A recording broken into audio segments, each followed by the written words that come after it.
compete at this level. It was a dream of mine, and to just be a part of the movement right now, it means a lot. Sophie, go ahead. Hello, guys. Welcome back. Yeah, Caitlyn Clark, the real MVP, not just of the Indiana Fever, but of the entire league. Caitlyn Clark, the GOAT, the real fucking MVP, put on an absolute show against Paige Bueckers and the Dallas Wings. Even though somebody on her own team was hunting for that 20-point streak, Caitlyn still took over. She got subbed out in the third quarter with 17 points, but it didn't matter. You can't stop Caitlyn Clark. Stephanie White trying to sabotage? It doesn't matter. Nobody can stop Caitlyn Clark when she's locked in. Clark finished with a monster 29-point double-double and could have easily dropped 35 or 40 if she wanted to. She took her foot off the pedal in the fourth quarter because she had already done the damage. She completely destroyed the Dallas Wings. And now we have Paige Bueckers and Dallas Wings head coach Jose Fernandez being brutally honest about Caitlyn Clark and the Indiana Fever beating them. They are pissed. They are not happy about what just happened. So we've got to get into this one, man. We're starting with Paige, then we'll hear what Jose Fernandez had to say. And we're coming right back to Fernandez because this dude was absolutely hot. He was livid. Let's start with the first thing Paige had to say before we get to Jose Fernandez. Rob Tianson from the podium finish. Paige, when you look around an environment like tonight with a sold-out crowd in Indy, what do you think your younger self playing back at the park in Minnesota would think about a moment like this, and how special is it for you and the Wings to be one of the driving forces for the league's growth? I would just enjoy it, soak it up, to play and compete at this level. It was a dream of mine, and to just be a part of the movement right now, it means a lot. Sophie, go ahead. Hi, lady. Sophie Dumont with the Ballers magazine. Paige, wanted to ask about you and the Walks, just offensive play team that you guys had that two-man going on. What have you seen from her, these past couple of games, both offensively and defensively? She makes the right read. She makes the right play. She has really good instincts, and she's easy to play off of. She can shoot the three. She can get. She has long arms, so she can get to the paint. And she can create that way. She's just a really good basketball player. And a quick follow-up, if I may, for you, Enrique. You guys were pretty much back and forth through the first three quarters, really great defenses. What were some of those defensive breakdowns that you saw in that fourth quarter? A lot of backdoor layups, and we weren't helping each other. We were hugged up on our man on the weak side. Paige Bueckers said the Dallas Wings were more physical and simply wanted it more, calling the performance unacceptable as a team. Paige Bueckers is hot. Paige Bueckers is pissed. Paige Bueckers is absolutely heated after what happened against Caitlyn Clark in the Indiana Fever. Paige Bueckers is hot as fish grease, boy. And now let's get back to Jose Fernandez because this dude is still livid. He's still pissed about the Clark show Caitlyn Clark put on against his team. The Dallas Wings couldn't stop her, and Jose Fernandez clearly wasn't happy about it. Let's hear what he had to say. Thanks, man. Folks, I just want to ask you how solid the first half defense was. Was it those threes that Ty Harris, including one that she hit when we had perfect defending? Was that the difference in the second half between that and the backdoor cuts on the defense? Well, I thought, the holding them to 35 and they still ended up getting 98, that was inexcusable in the second half. But even though we gave up 28 in the third, the pace changed, right? Because we're answering baskets. It was 29-28. We talked about the backdoor cuts on some of the overplays, but on some of those, you got to have backside help, right? And anticipate some of those. Not only that, we got to get better rim protection. We get thrown around too easy, and that's got to improve. Sophie, go ahead. Hi, Coach. Sophie Dumont with the Ballers magazine. You mentioned, your defense going into a Golden State team that also likes, those backdoor cuts, shooting from beyond the arc. What are some adjustments that you guys have to make going into Golden State? Well, it's different. I mean, Golden State defensively, they get up in you, they deny, they trap stuff.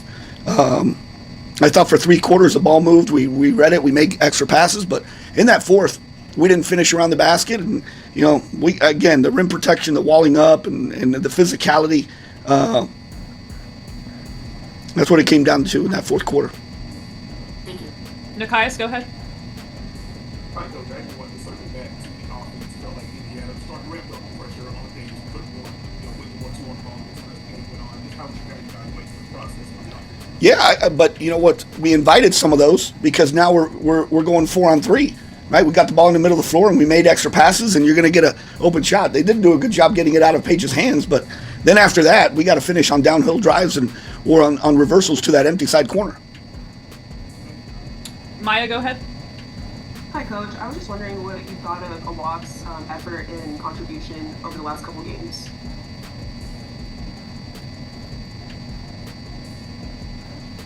Did she ask about a walk? Yeah.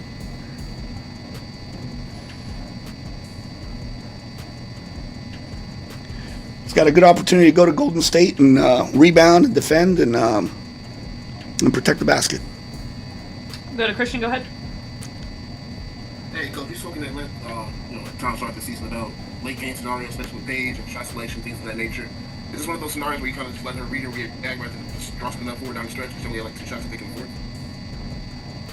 fourth. He broke up there. Can you repeat your question again? Sorry. Yes. I was saying, we've spoken at length this season about Paige and shot selection down in the fourth, and just wondering, is this one of those scenarios where you kind of just let her read and react rather than draw something up, considering the pressure that she was getting from Indiana?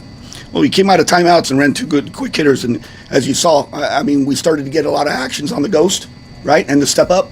But again, then when they started to take it out of her hands, right, on pick and roll situations, man, we gotta do a much better job going.